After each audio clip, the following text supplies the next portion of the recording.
that you use the two side boosters that are set to fly There we go. again on this All evening right. session. So the two side boosters on the USSF 44th mission came back to Cape Canaveral for landing. They were refurbished, and now they're being reused on tonight's flight for the Space Force. And if all goes There we according go. to plan, they'll be reused again All on right. the We next are Space about Force launch of the getting Falcon Heavy started in here. the I've got two screens going on here, so I apologize if I'm looking off to one side. Excuse me. So welcome to the live stream for the Falcon Heavy launch.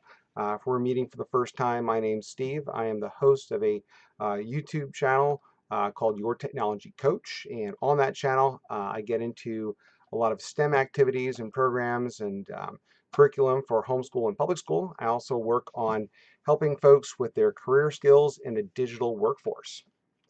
So our agenda today is kind of light, but there's a lot going on in the next 45 minutes to an hour.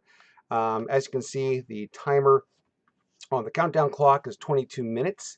So I want to pack some of my material in here and get you a good overview of what's going to be going on while we are watching this flight today. So again, I've got a lot of things at my disposal and watching things going on. So I apologize if you see things happening.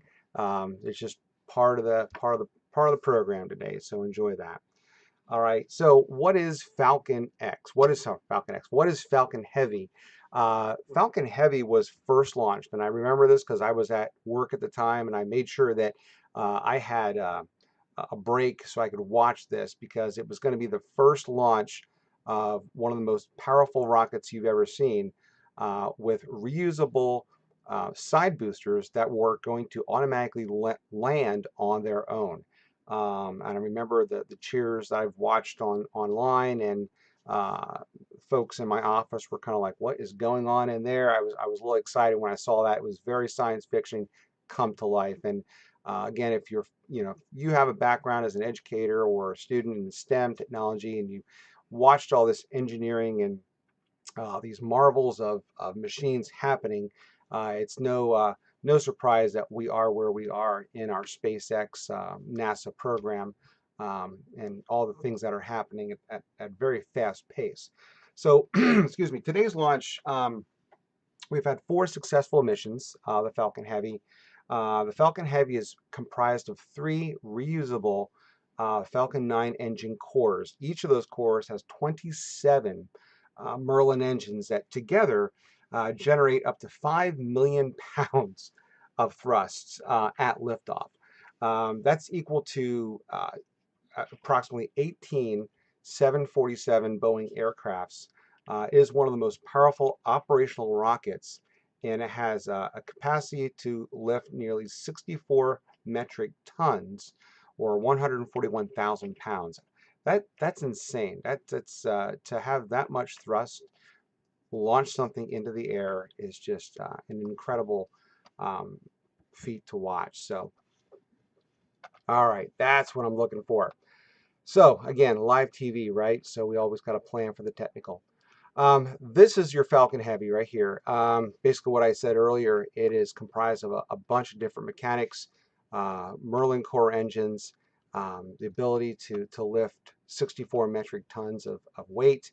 One of the things it's known for is its size. It's standing at over what is there, 229 feet. It's immense. It's got so much mass to it. When you think of what has to be done in order to lift that off the ground, it's just absolutely incredible. So the first stage, this is when we start looking at some of the parts and components. The first stage is 3 cores. This is what's giving it the initial thrust through the atmosphere. The cores are basically the 2 side cores, which are going to re-land themselves back at the base that they're meant to pre-program to do. They're connected to the nose cone itself, the interstage, and what they call the octaweb. Shortly after the liftoff, which we'll watch all that happen as we go, the center core engine will be throttled down. And again, that's when we start reaching what they call max Q. You'll hear them call that out on the radio. That is the maximum pressure that is being applied to the fuselage, to the whole compartment there. So they have to make sure that they're not overloading the cores so they don't accidentally implode, explode, or make a mess that we don't want to see in today's viewing. After the side cores are separated, then the center core engines will throttle back up to full throttle to again work its way out of Earth's gravitational pull and into space. So the next part that we'll look at is what they call the interstage. This is the composite structure that connects the center core on the first stage and the second stages and holds the release and separation system. So when we're watching everything take place and the boosters are being announced that they're going to discharge, then this core, this interstage, is what's holding all that together. And again, this will eventually find its way back to Earth as well. Excuse me, second stage, if you look here real closely, the second stage has the Falcon as it draws up to the maximum where it's supposed to go. It's entering into orbit. The separation events start happening pretty quickly. The second stage is a Merlin engine. It's a vacuum engine that delivers the rocket and its payload into the orbit. And then the main engines will cut off, and then the first stage cores will separate. Now, one thing I did want to mention that plays a very big part in what we'll see today is what they call the grid fins. I love these things. I love watching the grid fins as the boosters are coming back down to Earth, because you'll see them start to navigate and pivot on their axes. And there's 12 of those that are meant for hypersonic speeds, and there's 4 boosters on each of those systems. Again, there's the way it's set up is that those are going to orient themselves for when those boosters are coming down to the landing pad. So as you see it re-entering the atmosphere and as it's getting within a certain mile or feet per second towards the landing pad, those adjustments will start to happen to make sure those things land precisely where they need to be. And then obviously the payload itself is, excuse me here, go back there. The payload is obviously it's the carbon composite material. The fairing on the outside protects the insides and the satellites and things that they're going to be putting in the atmosphere, into orbit.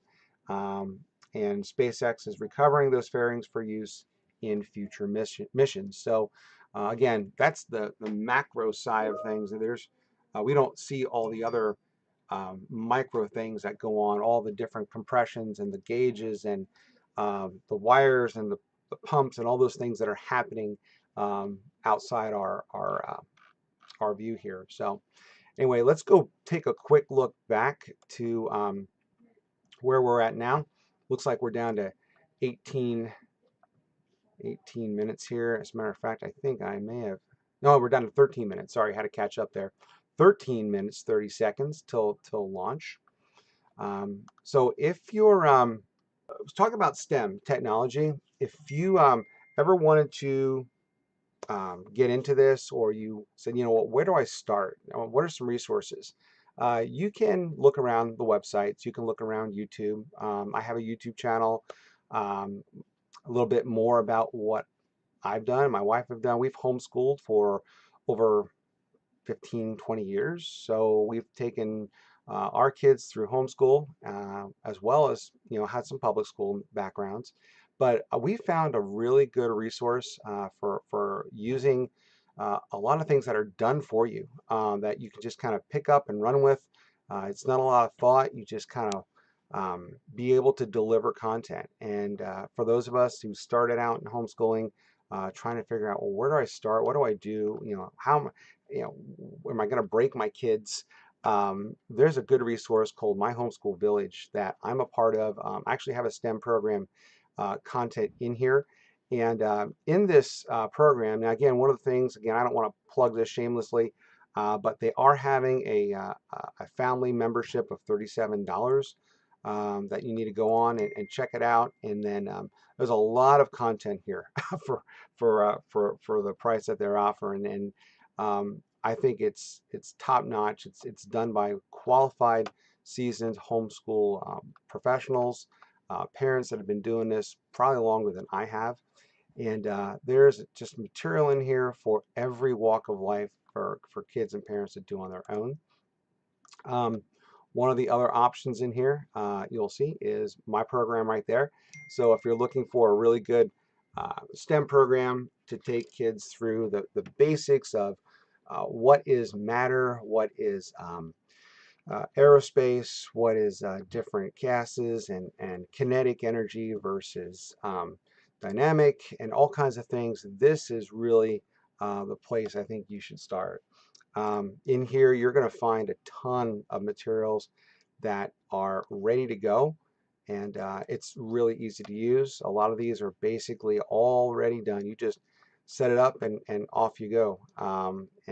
I've enjoyed doing these, and again, it's one of the things that's always evolving. We're always adding more to it, and you can find links to the websites and for Homeschool Village and for my STEM content in the description of this video. So again, really hope you take advantage of that. I think you'd be well worth your time, and we would definitely appreciate that.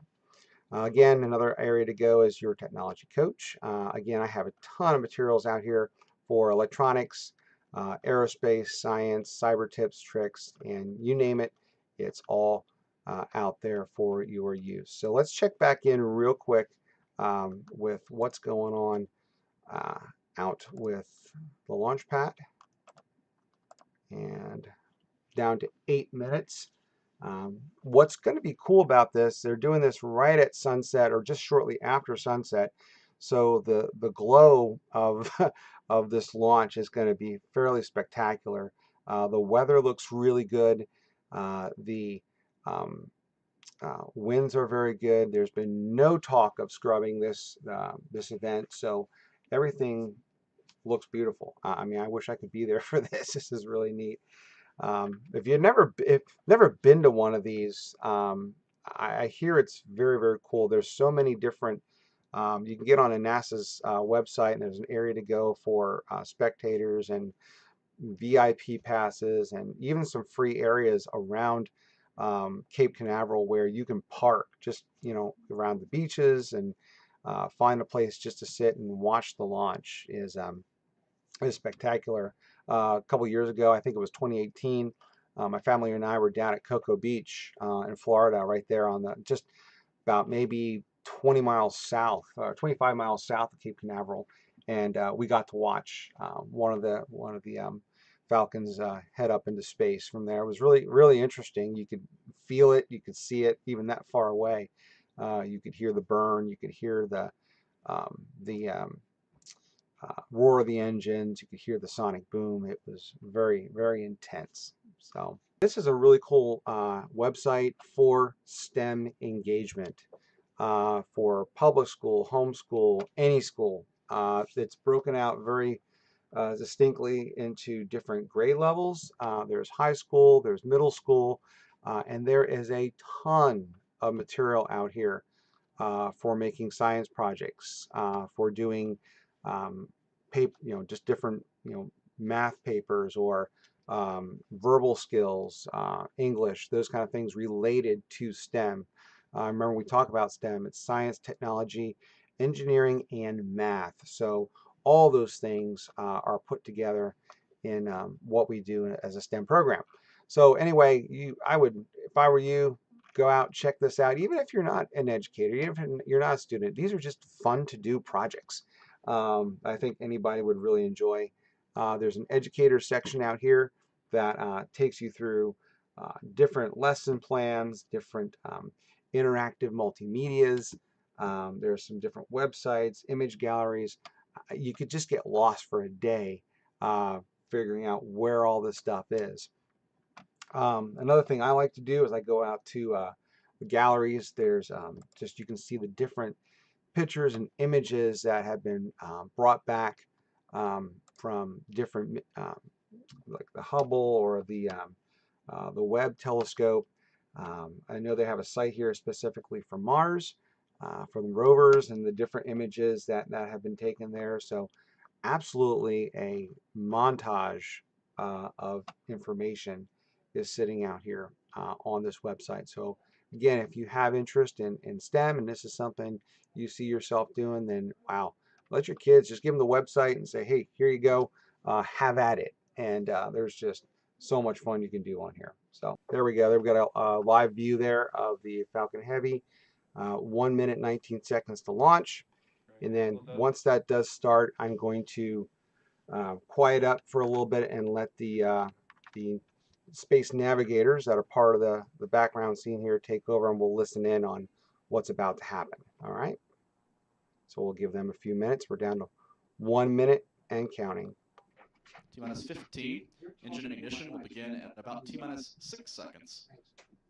T-minus 10, 9, 8, 7, 6, 5, 4, 3, 2, 1. There's engine ignition and liftoff. Liftoff of SpaceX's Falcon Heavy rocket on a mission for the United States Space Force.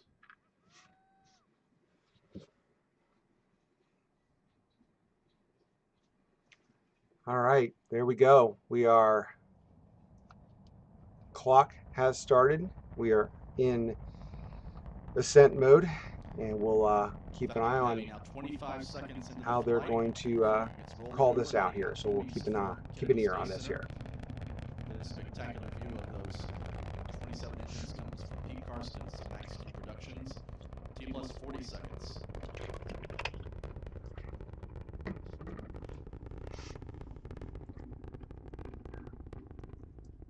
Falcon Heavy continues its twilight climb into space, approaching the speed of sound now, heading east from Kennedy Space Center. 5.1 million pounds of thrust from its 27 Merlin engines.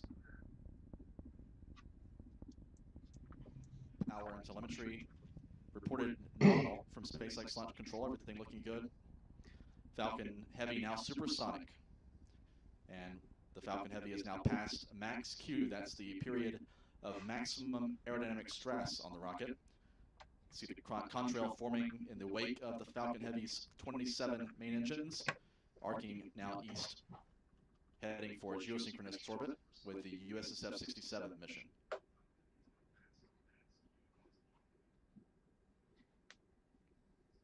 The two side boosters are at full throttle. The center core is operating at partial thrust, conserving propellant, because that center core will have to throttle up and burn a little longer than the two side boosters on this flight. That throttle up will occur after the burnout and separation of the two side boosters. Shutdown of those two side boosters coming up in about 20 seconds. There's booster engine cutoff and booster separation. The two Falcon Heavy side boosters have jettisoned from the core stage. They're now beginning their flip maneuvers to head back to Cape Canaveral for the recovery. Core stage now throttling up, continuing downrange. And there's toward Cape Canaveral for landing. Booster separation, two Falcon Heavy side boosters. Here's a wider view now showing the boosters performing their boost back burns. Core stage continuing downrange. Spectacular views of these two boosters performing their maneuvers to head back to the launch site. 3 minutes, 20 seconds into the flight.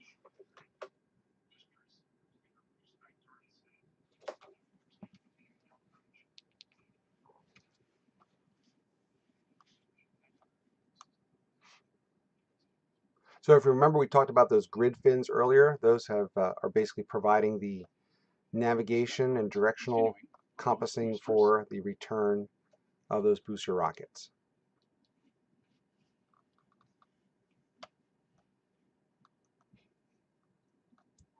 So if you remember, we talked about those grid fins earlier.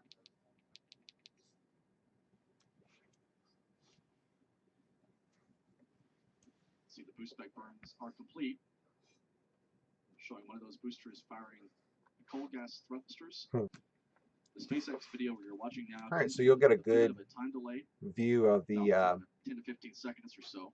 rockets heading back down to launch pads. Looks like it's just a big old flash of light dropping out of the sky there. And there's the plume that's left over. There's a wide shot of the colorful exhaust plume from the Falcon Heavy as it made its way back into space this evening. It's been looking good so far. Well, that's really good. Oh, there we go. There's the entry burn. Engines on this booster now firing. You can actually see that booster performing its entry burn in the up. Oh, there you go. EY activists saved and NY activists saved. 7 minutes, 10 seconds since liftoff. Less than a minute now remaining until the landing of the two Falcon Heavy side boosters. This is from Pete Carston's there we go. Productions. There we go. And there's ignition of landing burn on one of the two side boosters.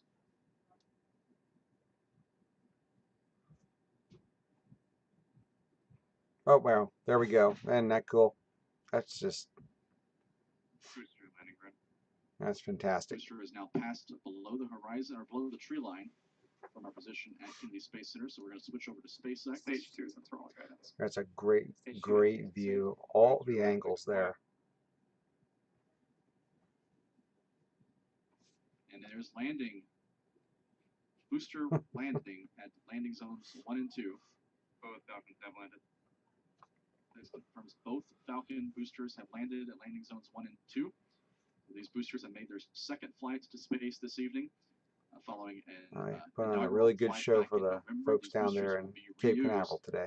Coming up later this spring.